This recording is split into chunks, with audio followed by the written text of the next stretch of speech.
Hi there, it's the 17th of May and extremely severe cyclonic storm Tauktae is bearing down quickly on Gujarat, India, where we're looking at a highly destructive landfall over the next few hours.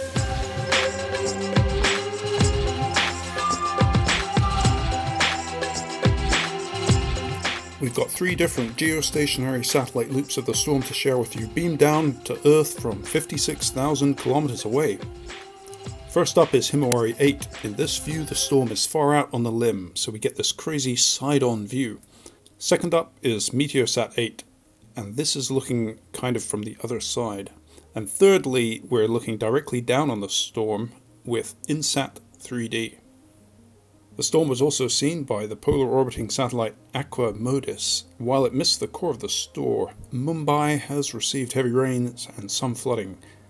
The Hurricane Wharf model looks similar to yesterday, showing the storm coming on shore with 90-knot winds on its eastern side, and this is the area where we're going to see the most damage, unfortunately.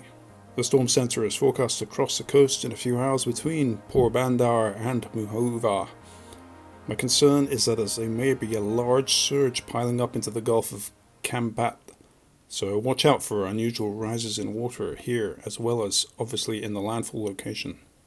If you're in the region, expect rapid increases of waves, winds and surge. Get away from the coast and seek sturdy shelter. So we'll see tomorrow how bad this landfall has been. Best of luck. See you in the next one.